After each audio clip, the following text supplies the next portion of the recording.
You're listening to the We Are Libertarians podcast network.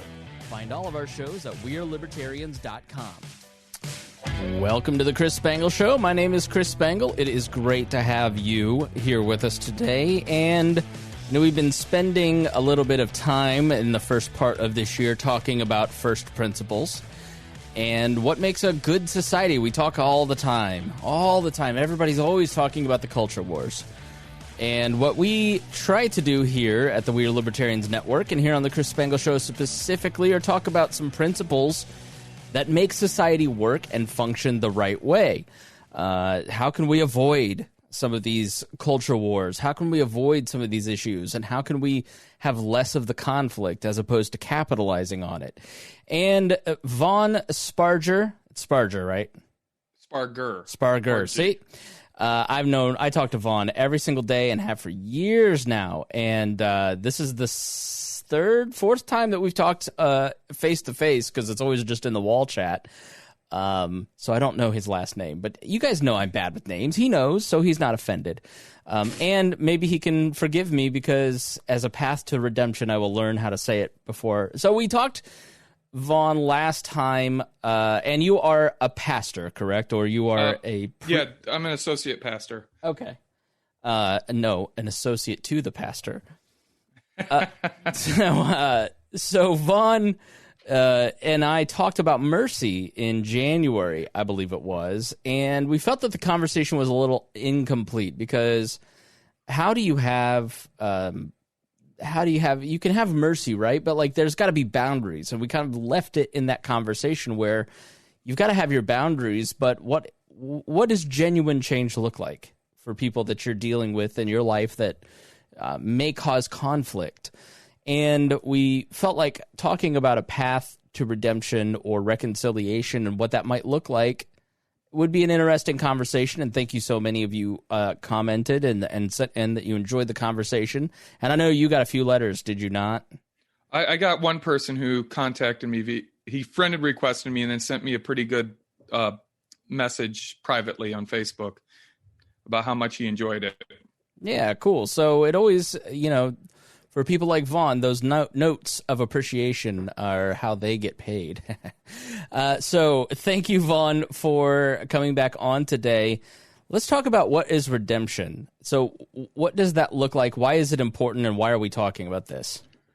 Well, redemption from the biblical perspective is just the idea of to redeem. It's the idea of to... I don't want to get too into the theological weeds, but redemption is when you pay for, when your wrong has been paid for. So when according to Christianity, when Jesus Christ died on the cross and died for the sins of the world, he redeemed us from the penalty of that sin. So we were redeemed by that. So redemption is paying for what has been done wrong. Right. And at the end of that, it's over. So once something's been redeemed, once someone's been redeemed, they're no longer held accountable for what they've been redeemed from because the price has been paid. So why can't I just ignore a problem? Usually I ignore my problems and they go away. It happened with my first marriage. It happens with my health issues. Why can't I just ignore a problem and let it go away? If me and this person are separated or split and there's an argument, then why not just leave it alone? Well, that's a way to create on a personal level, that robs you of the chance to get a deeper relationship with people. Because when you go through tough times with someone, when you have a struggle with them, when you have that difficulty and you work it out together as people in a relationship, at the end of that, you have a stronger relationship. Some of the strongest marriages I've seen are marriages in which one of them did something horrible, and part of the redemption process involved in that process, in that person redeeming themselves, repenting of the things they did to the other person, and then coming back, and their marriage ended up being a lot stronger as a result of it because they went through that difficulty together and got through it. Yeah, and I think on a societal level, people feel this tension, unlike in a time I've ever felt in this country. Yeah. I mean, I'm a 37-year-old man who's been cognizant for at least 27 of those years. I mean, and I guess I just, look at the tension that exists between people, between family members, between coworkers. It just feels like there's just this separation, and people don't really necessarily know how to get back to a place to have that reconciliation that we're talking about today. Yeah, and sometimes it's hard because, as we talked about in the mercy episode, the first episode we talked about, we can't let people get away with wrong behavior. That's not a part of a functioning society. You can't just let people do whatever they want and harm other people and just like, oh, I guess, oh, well. No, you have to hold people accountable for harming other people. Right. Even in a libertarian society. I mean, we would prefer in a libertarian society, the anarchist would prefer, oh, well, societal pressure is what will hold people accountable for their bad behavior. We will use society and we will peer pressure people into doing. We would prefer that than the government coming in and forcing everybody to do right, which is kind of funny because isn't that what cancer culture is? Yeah. To an end, in my opinion, the real issue, the real outrage over cancel culture isn't the cancellation part. It's the disagreement over what is and is not acceptable behavior by society. And that definition is changing. And that's why we're having a lot of the problems we're having right now. So by that, you mean, let's say somebody makes a racist statement. Let's take the country singer, for instance. Yeah. He loses a contract or he loses a gig or he loses this or that. And one group of people says he shouldn't suffer consequences for saying the N-word. And then another group says he absolutely should suffer consequences for saying the N-word. Mm-hmm. And so the division in your mind is not necessarily over the action that he suffered consequences. It's that we can't agree on what is or is not acceptable. Yeah. Basically, one group of people sees what he did as much worse than another group of people. Right.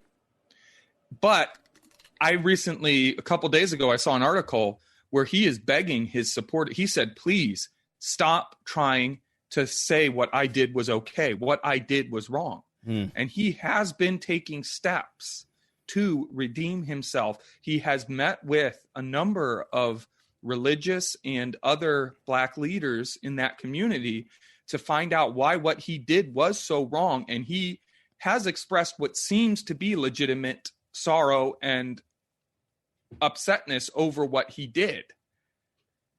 And so... No, go ahead. And that's encouraging to me. I'm not going to say he is legitimately sorry because it's hard to know, especially with big public figures like that. But I think we should just see where things go from there. See what the people that he has been meeting with say. Give them a voice as well. Give them an option. Because if they say, you know what, I think he's legit, I think he deserves a second chance, then who are we to stop him? They're the ones who he affected the most with his language. They're the ones he's been talking to find out why what he did was so wrong. So give them the chance. They should be the ones that have a part of the say in when he's acceptable to come back. Yeah, I think part of it, we can dwell on cancel culture and just the general concept because it started, in 2016, 2017, where it'd be like a journalist who had a tweet 10 years before and would lose his job, or a student who tweeted something ugly when he was a 13-year-old and lost his scholarship to Harvard. Like, those are legitimately crazy, stupid things. Yeah. And then it gets to a place where Disney cuts ties with a person because they said something that they don't like, and then, they get another big contract somewhere else. Well, and the Disney, argument... Disney literally cuts people off all the time for much crazier small reasons than that. That is Disney. Right, and I don't want to dwell on specifics, but it's sort of like the cancel culture thing has metastasized to mean a tremendous amount of things where... if you said something racist, like you'd be genuinely sorry for it and go, well, that's not, who I am, and I don't think that thing anymore. And we've kind of now gotten to a place where I can be racist if I want, and you can go F yourself. And that is how a lot of them are. And I guess there's part of this too is like, what do you say to the person who goes, well, why in a free society, why should I care if somebody else is racist? So what if they're racist? It's the argument that libertarians always like. If you're a new libertarian, you will get into the argument of, is being a racist, can you be racist and libertarian? Yeah. Which, yes. And you can, I mean, listen, you can hold two opposing viewpoints at the same time. Yeah. Right. You're not trying to use the state, but the problem with racist is that it always ends up creeping into state power to oppress the people that you're racist against. So it's very hard to be consistent. It also completely goes against the entire reason I'm a libertarian. So for me, I have a hard time reconciling the two. Because for me, libertarianism is about, I just listened to your episode about the dignity of the human. And that really spoke to why I am a libertarian. Is one of the reasons is because I believe every single person is important. Every single person is the same in worth. And so I don't believe in otherizing. I believe individuals is what matters. And anytime, and racism, it's at its very core definition, otherizing. Right. Yeah, it robs people of dignity and allows you become okay with state power abusing those people. But let's not lose the point, because I'm tired and I'm wondering. But, we seem to be dividing into two separate cultures now. The Trump era really split a wedge between two cultures, and we cannot find what is acceptable behavior like we did maybe 10 years ago. Yeah, and part of that, of course, is as one other podcaster I sometimes listen to, Justin Robert Young, talks about, we no longer have a monoculture. And part of not having that monoculture is now we're starting to split up. But the truth is, cancel culture has been around forever. Dennis is really good about pointing that out. I mean, in the 90s, Tipper Gore was trying to cancel violent video games. Right. In the 80s, conservative Christians and some liberals were trying to cancel rap music. We've constantly been trying to cancel people for things that they do. Right. The problem now is just we disagree with the reasons, and part of the cancel. Well, I wouldn't say that. I would say that it's flipped. Like, I think the country, when the Dixie Chicks were getting canceled for being anti-war, the country was more center-right than it is now, where it's a little more center-left. And the politics, and I would say that the predominant culture is more center-left, And so they're abusing their power in the way that the Bushies abused their power 25 years ago. And part of it, as I think about it, is they don't see these people having ever suffered consequences for their actions. They said that racist thing 10 times ago. They never suffered any consequences. So they want them to suffer consequences. Right. And there is a point to the justice behind that, but there needs to be a way to say, okay, they've suffered their consequences. That's done. Yeah. So, for instance, let's say a high-profile person, I don't know, take your pick, race or Mel Gibson. Me too, Mel Gibson, right? So Mel Gibson, comes out and says anti-Semitic things and clearly has some anti-Semitic beliefs. Yeah, absolutely. Had a lot of his contracts. Now, then Reinhold also makes this point. Yeah, he was canceled. He's canceled at the time, but all these people that get canceled just go work somewhere else. Like, you can still watch Alex Jones. Yeah, but it's still the principle of the thing, and I think I would agree with you, is that it is hard to know because there's different cultures. We're as you said, we're disagreeing over what is and is not accepted behavior by society at large. And while I would say we don't have a monoculture, we do have a hegemonic media system where you do have two, as many media outlets as there are fairly, everybody's talking about the same thing for all the railing against, there'll never be another MASH finale. But I would say that my point's kind of gotten lost. I'm sorry. So we're arguing over what is and is not acceptable behavior. Yeah. But we're also arguing, I think conservatives are saying, listen, where's the path out? Because and that is a good question. Eradication can't be the path, right? If somebody said something racist now or 25 years ago, there has to be a path out. Like there's a race car commentator named Derek Daly who was quoted. So here's this story. This is the craziest story because I did a little work for Derek. Nice guy. Yeah. He's a commentator. He was a Scottish driver in like the mid 70s. And so he says something on the air where he used the N-word, but over there it meant something different than it meant here at the time. Well, two people are telling each other this story in the presence of someone who was offended by the story, went to HR, those two guys get fired, Derek Daly then gets fired, and there was no path to redemption. Like, it was a 25-year-old incident that didn't have intent behind it, and 3 high-profile people lost their job, and there was never any kind of like, what's the path to redemption here? You know, and so that's where I would say we all kind of need to negotiate, because I don't believe racist behavior in any way, shape, or form is acceptable. I think Me Too has been largely helpful to society in a lot of ways. But there also has to be a way to adjudicate this stuff in public that gives the guilty, or the accused, I should say, a chance to prove their innocence or guilt, but then also a path to redemption or restoration, if you will. Yeah, so how does that work? I do believe there definitely needs to be a way for people to be to be put back into the good graces of society, because what you don't want to do is you don't want to create a strong, embittered minority of people, because they become dangerous. When people feel like there's no way to be accepted back into society, they become irrational and do crazy things. Do you remember Killdozer? Yeah, how could I forget? I have a poster on my wall.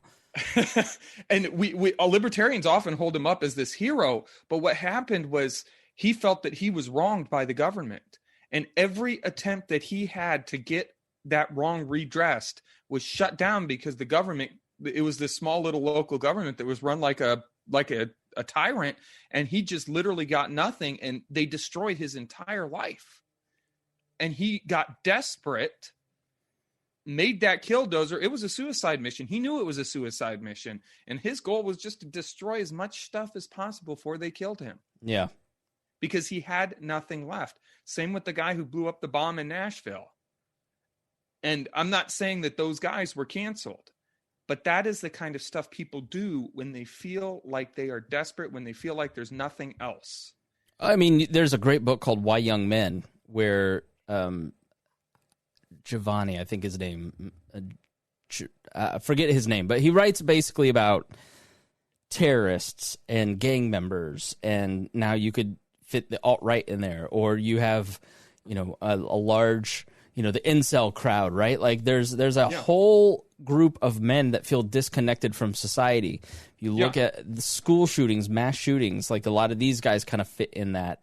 Yeah, they do. How do you bring those people back into society to give them some hope so they can be productive members of society? A job and economic growth is, in my mind, the best way to do it. But, I think it also takes people reaching out to some of the lonelier people and making some efforts to build community.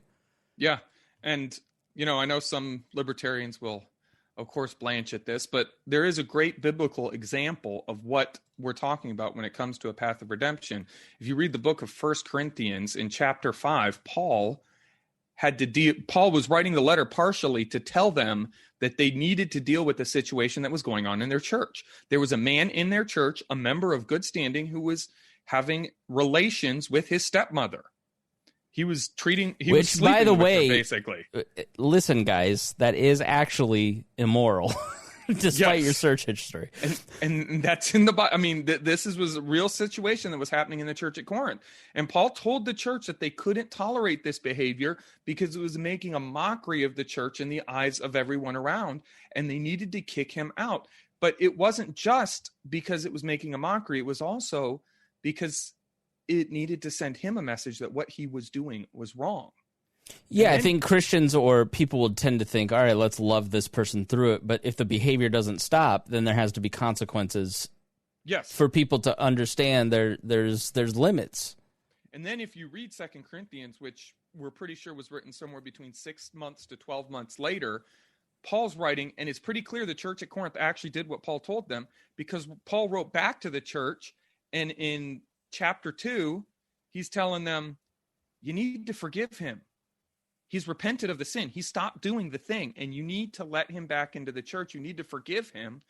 And Paul actually gives he gives more than 2 reasons, but these are the 2 that really stick out to me in this conversation. Is number 1, so that he is not overtaken by sorrow. And that's what we were just talking about. People that come to the point where they don't think there's anything left.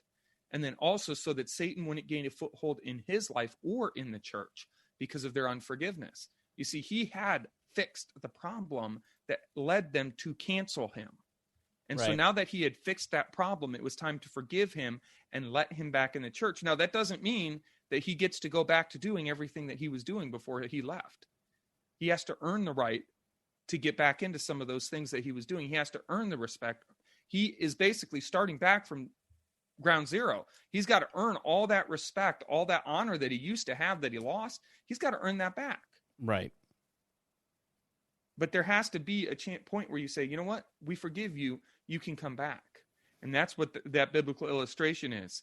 Now, well, and let's break that down, because there's 2 sides to that, right? There's the group there's the group dynamics that enforce the group rules. Yep. And then there's also the reaction of the man, right? Yeah. So I don't want to do this. Who are you people to tell me what? And I'm sure all that happened, right? Like, oh, yeah. Who are you to tell me what? Who do you think you are? You know, go around town. Well, I'm going to tell you about Sally and what she's up to, because know, I'm embarrassed, and so I'm going to put other people down. But after that period of hurt, both sides have to be willing to lay down their pride and approach the subject. And sometimes you have to be willing to not back down with someone you love because they did something wrong. You have to make sure they understand, no, that's wrong. And no, but it's fake news. The New York Times just makes up things. The left is... Listen, you can't tell me what to do, because the New York Times does it too, Andrew Cuomo, so therefore I can get away with whatever I want. That doesn't, and this has been my point about him all along, because I'm trying to avoid the use of the name anymore, is that it's the exact opposite of what I believe in terms of what we're talking about, right? Like, I'm sorry, I shouldn't have cheated on my 8-month pregnant wife with that porn star. Yeah. And then come and pretended that I'm a Christian in front of you. Like, there's no person in your life that if they behaved the way that he does, you'd have a hard time reconciling yourself with that person, because there's never a redemption. There's no reconciliation. And so many people just have adopted the idea that shame is dead. There's no reason for you to tell me how I ought to live. I'm a victim of you trying to cancel me, because I just want to live whatever way I want and do whatever I want to do. And that's not the Christian worldview, and that's not really the way that America is set up in a free society.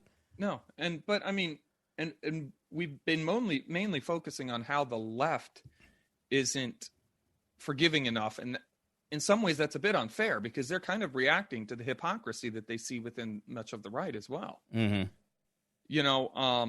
All these people talking about, they won't forgive this person for that crime, but they look past what certain people do because, they're good people, and that hypocrisy makes the people on the other side be like, well, then why should I give you any grace? You're willing to overlook that horrible thing they're doing. You're not willing to stand up to them. So you don't really care about those things. You don't really think that actually matters. And the truth is, we live in a very vindictive society.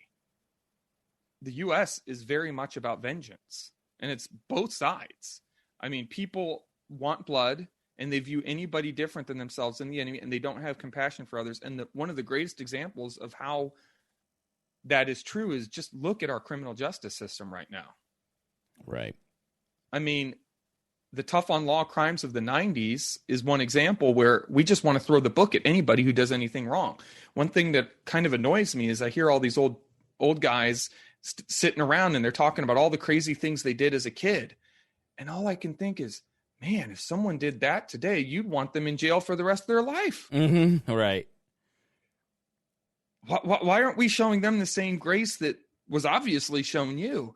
And also the whole convicted felons, it is insane how difficult it is for someone who comes out of prison to return to society right now. Yeah.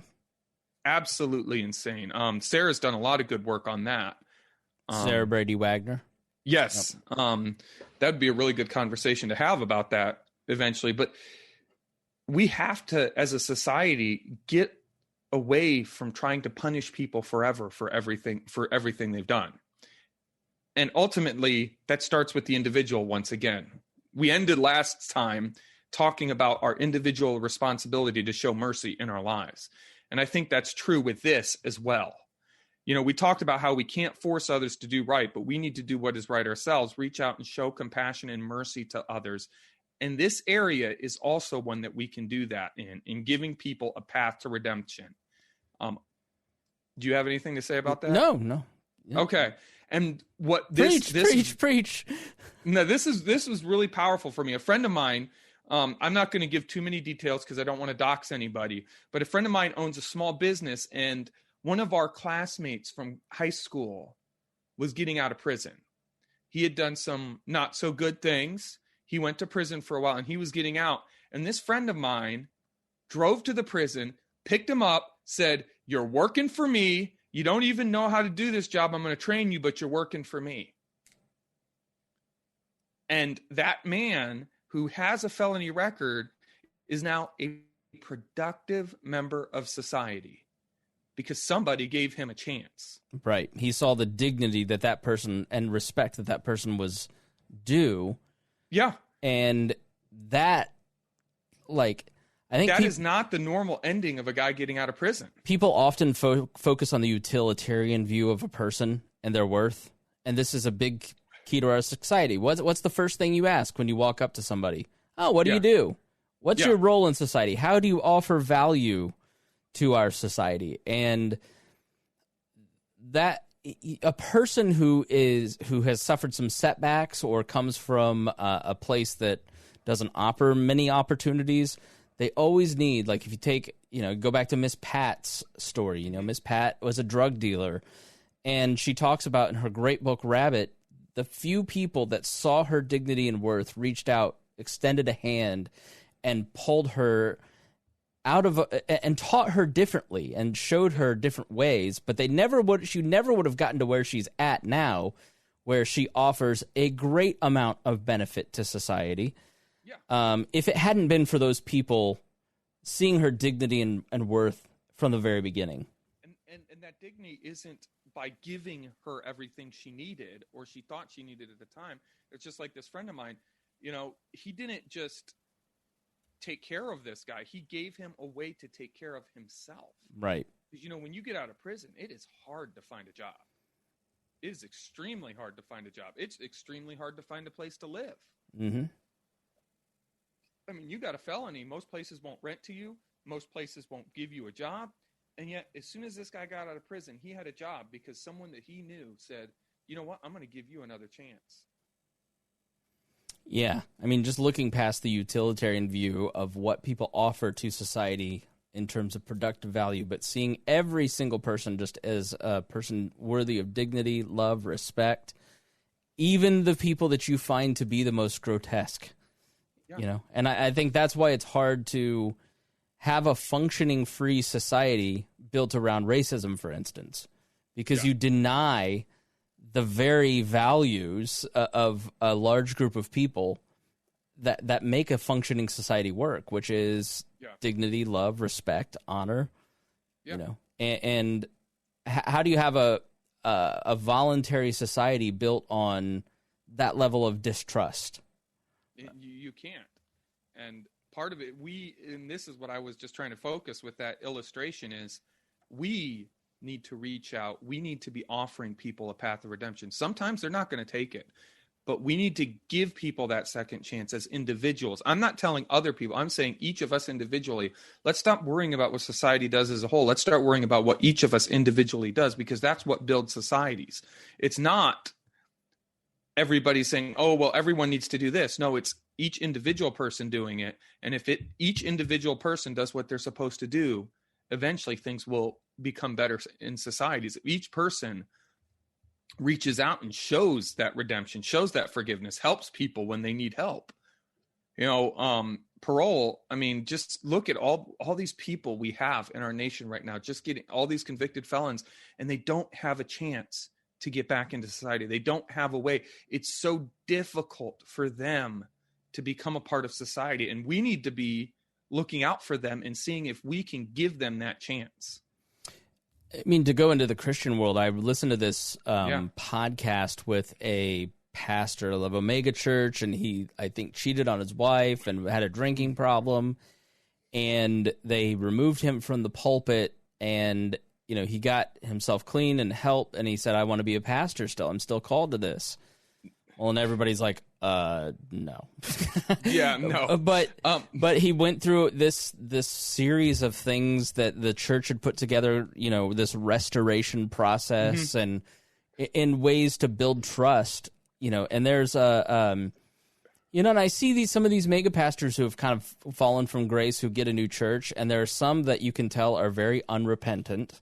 Yeah. That went from Seattle to Arizona, for instance. And then there are some who are, like I think Perry Noble's a guy that had a drinking problem and grew like the biggest church in America from one of the Carolinas, and has a new church and has somewhat like said, no, we're going to, he shows all the ways that he messed up and has made it very clear. So he builds trust with people again, because he's gone through these processes of restoration where the people that he hurt said to him, here is how you can build trust with me again. Yeah. But he had to be humble and say, I know I've hurt you. How can I restore this relationship? And that's where it begins. Yeah. And part of a path to redemption is the people you hurt are the ones that need to be involved. Yeah. And that's why when we were talking about that country singer, that's why I said it's very important. Those people that he's been talking to about why what he did was wrong, they're the ones who need to be setting the terms for what that path of redemption looks like. And most of them are more than willing to give him that path. The truth is, most people in our society aren't the ones that aren't. They're like, nope, never, ever again. You can never be forgiven. That's not the majority of people. Right. As Brian loves to say in the chat, the 10-10-80 rule. You got 10% of crazies on one side, 10% of crazies on the other side, and 80% normal people. Yeah, and most of us and most people, but we just listen to the loud people, and we need to stop listening to the loud people. Yeah. No, I think that's where it comes down with the cancel culture stuff. Like, make the world a better place by just not feeding into some of this BS. Like, there's like 1 million trans people in the United States. But if you listen to Podcast World on the right, trans issues are taking over the country, and they're turning all your kids trans. And it's like ignoring it will make it good. Like, these, in a lot of ways, some of these kids in high school, it's like when we were in school, it's like the goth kids. Yeah. Where it's like, I just want to be noticed. Well, notice them, but in a positive way that like helps them feel better about their self-esteem, as opposed to freak. You know, I think sometimes when you watch the cancel culture stuff, people nitpick. They take the furthest extreme of something, pretend that everybody is doing this thing, and the left is coming to get you because of this small example, or the right is all racist because of this one example, and people paint with a broad brush, and that's, it breeds distrust in society. Yeah. And part of building that trust up again is we need to make sure we are individually trustworthy. Right. All right. Well, final thoughts, Vaughn. My final thoughts are just, we need to stop worrying as much about everyone else and start worrying about ourselves. That's really, I don't know if you're starting to notice this theme, but I think it's probably something I'm going to focus on every time I'm on every time you have me guest or co-host, is we need to stop talking and start doing as individuals. We need to start acting, showing mercy, helping people who have been fallen down, giving them a path of redemption, giving them a way back, while not excusing what they did, giving them a way to return to the normal society. Cool, but I'm just going to screech until the other side changes how they're doing things, because I don't trust them. So I'm just going to keep screaming at them to change their behavior, and I'm not going to do anything. I short-circuited him. No, I was having internet problems there for a second. So I'm not sure what you heard and what I heard there. Oh, that's okay. All right. Well, thank you so much. If people want to ask questions of you, how can they do that? How can they get a hold of you? Well, the Wall group is a great place to do it. Walnuts on Facebook. Or they could look me up on Twitter. I think my handle is Sungar. I'm not sure. I'd have to look it up. I don't really pay attention. You're like the worst self-promoter ever. I know I am. If they're in the Facebook group Walnuts, I'm one of the admins, so I'm easy to look up. All right. Also, if they do look me up on Facebook, I'm the only person on Facebook with my name. Literally the only person. I don't know how that works. Well, Vaughn isn't exactly like the most popular name, and Spargur is like even more. What is that like? Like it's like Dwight Schrute. Well, it's a Americanized version of a German Swiss name. All right, cool. Thank you so much, Vaughn. I appreciate it. Yep. Thank you for listening to the Chris Spangle Show, and we will talk to you again soon.